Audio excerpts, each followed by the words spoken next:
Pinupuri ka namin, Panginoong Hesukristo.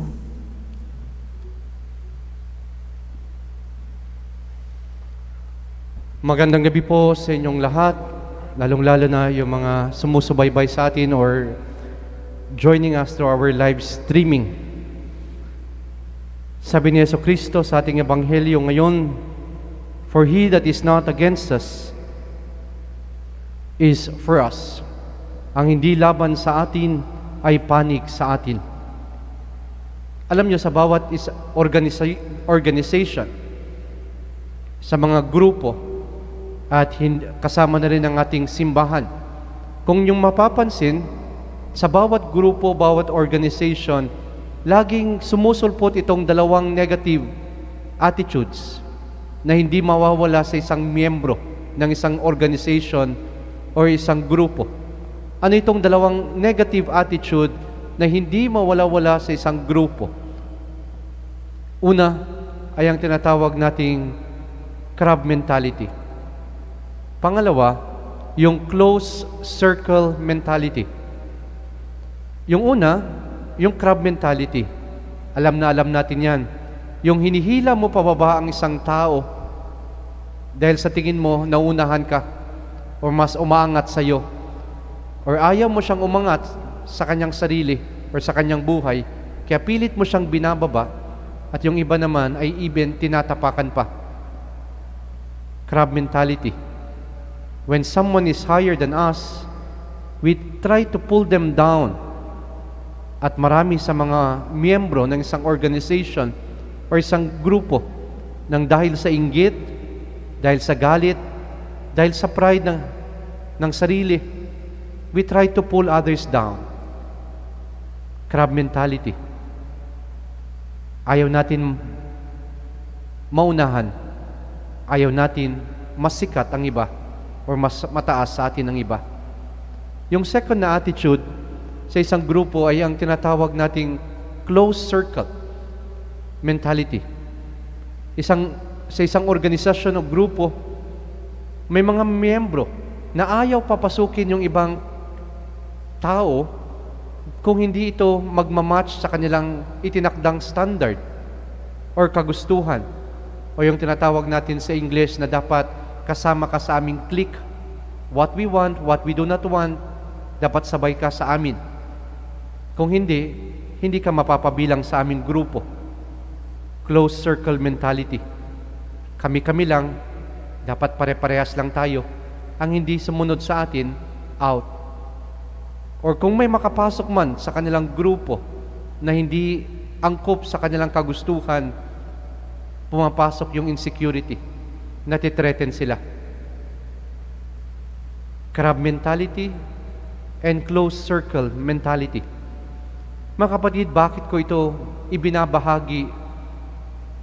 Sapagkat kung titignan natin ang ating mga pagbasa ngayong linggo, makikita natin itong two negative attitudes sa ating mga pagbasa.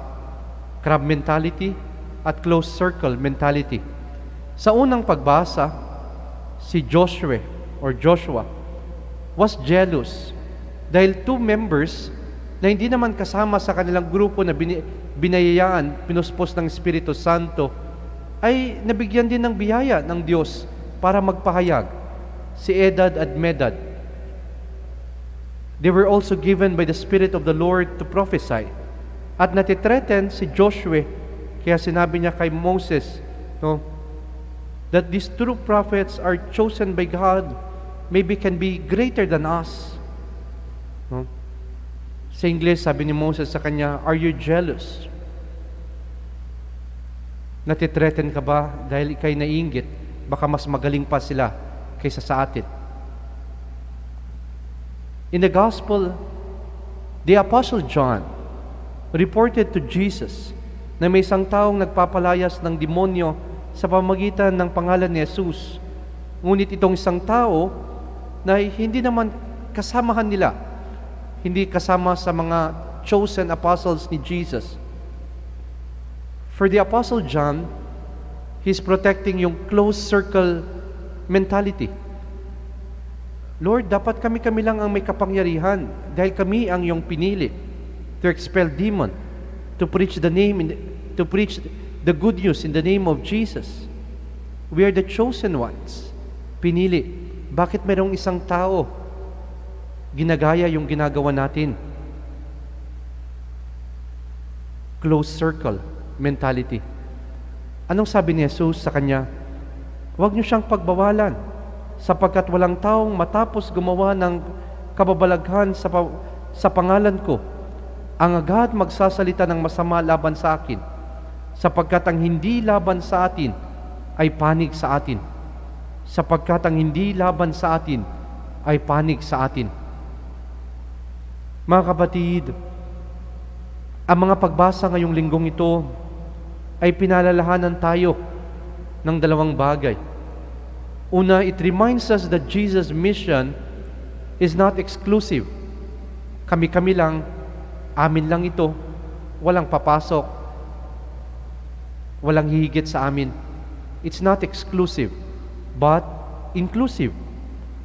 Ang misyon ni Jesus ay para sa lahat. Kasama ka, hindi lamang sa iilan. Para kay Jesus, walang puwang sa kanyang mga disipulo, yung mentality na binabanggit ko kanina, na hilain pababa ang iba para tayo'y umangat.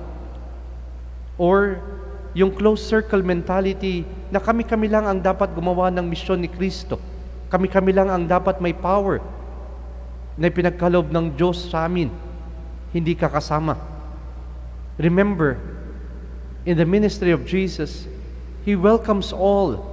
Tinanggap niya ang lahat, maging sino ka man. Whatever culture you have, status, race, nationality, gender, etc. God welcomes you. Exclusive. And lahat tayo ay kayang makakontribute sa misyon ni Jesus. Not only us, priests and religious. Lagi ito yung mentality natin. Ang pagmimisyon sa mga pari, relihiyoso lang yan. Ang pagbabahagi ng mabuting balita ay para lamang sa mga miyembro ng simbahan. No, my dear brothers and sisters. By the virtue of our baptism, we are all called to be missionaries. Lahat tayo kabahagi sa misyon ni Jesus, maging sino ka man. Lahat tayo tinatawag na kanyang mga alagad. Walang aako na kami-kami lang, sila-sila lang, or dapat mas mahigit sila. Everybody is called to participate in the mission of Jesus. Tinawag tayo upang magkaisa at iisa ang ating pananampalataya, iisa ang ating misyon, iisa ang ating Diyos.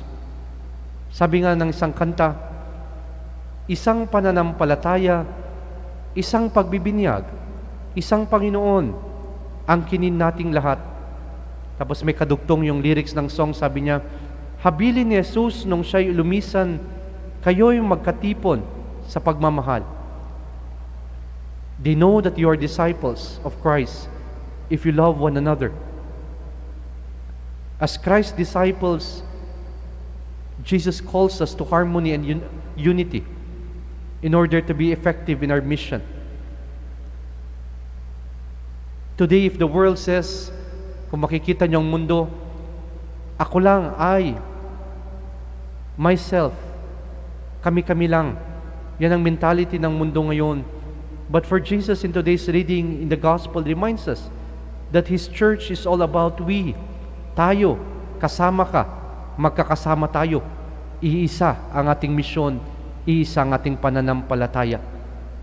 Walang puwang sa disipulo ni Kristo sa kanyang simbahan ang inihila pababa ang kapwa-tao or walang sinasama sa kanilang grupo.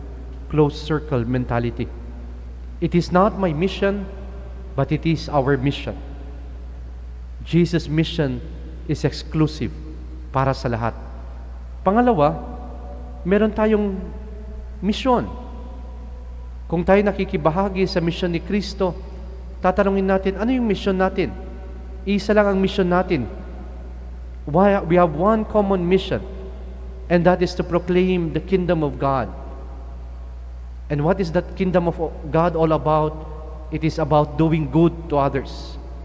Simple lang ang misyon ng isang Kristiyano, ang gumawa ng mabuti sa kanyang kapwa-tao.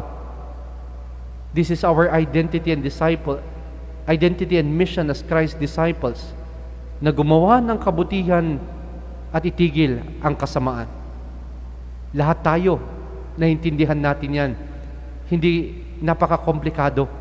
Simple lang ang sabi ni Jesus, ang misyon mo, gumawa ka ng kabutihan sa iyong kapwa at itigil ang kasamahan.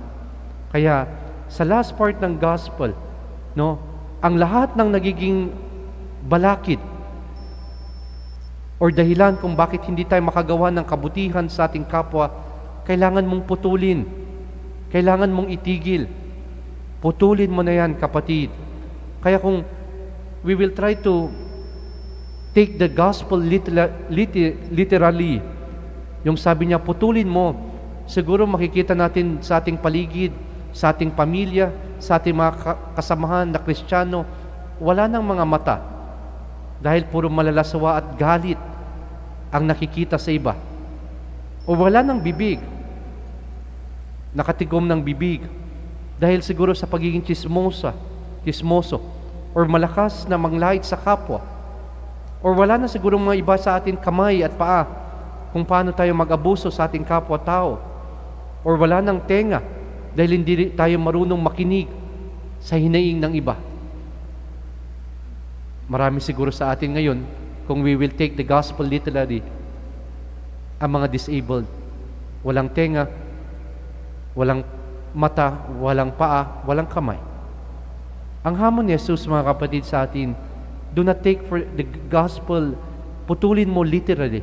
Ang kailangan mong putulin ay ang mga ugali natin, ang mga gawain natin na hindi nakakatulong sa paggawa natin ng mabuti sa ating kapwa-tao. Putulin mo, kapatid, ang lahat ng masamang gawain at magbago ka na. Pag nilayan natin ngayon, ano nga ba ang dapat nating putulin, itigil sa ating buhay na siyang dahilan kung bakit hindi tayo makagawa ng mabuti sa ating kapwa-tao? O yung tinatawag kong excess baggage, mga bahagi sa ating buhay na kailangan na nating iwanan, itigil, yung mga nagpapabigat sa atin upang tayo makagawa ng ating misyon na maging mabuti sa ating kapwa. Ano yung mga excess baggage natin sa buhay? Gaya ng pagkainggit. Instead you have a better life, you have become a bitter life. Napakapait ng buhay mo dahil sa iyong pagkainggit o yung pagkamakasarili. Pandemic ngayon, ang dami pa rin mga makasarili.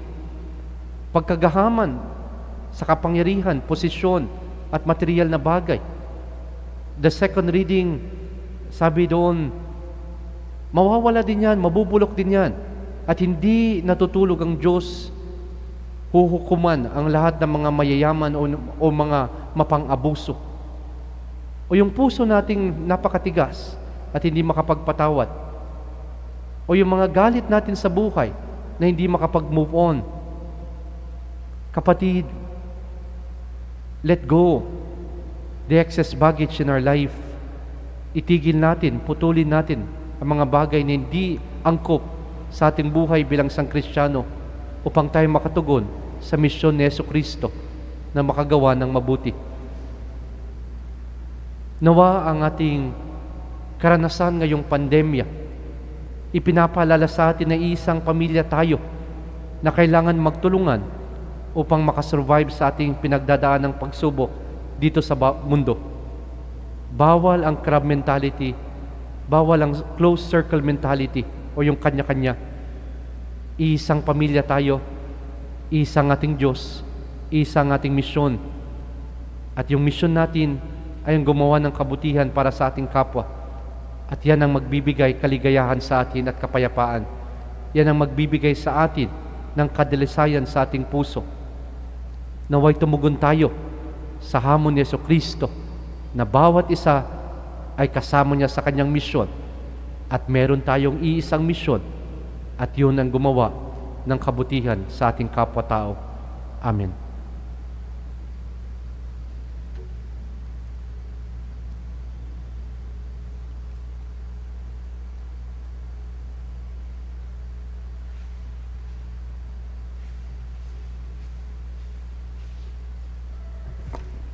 Ipahayag natin ngayon ang ating pananampalataya. Sumasampalataya ko sa Diyos samang makapangyarihan sa lahat, na may gawa ng langit at lupa. Sumasampalataya ako kay Hesukristo, iisang anak ng Diyos, Panginoon nating lahat. Nagkatawang tao siya lalang ng Espiritu Santo, ipinanganak ni Santa Mariang Birhen, pinagpakasakit ni Poncio Pilato, ipinako sa krus, namatay, inilibing,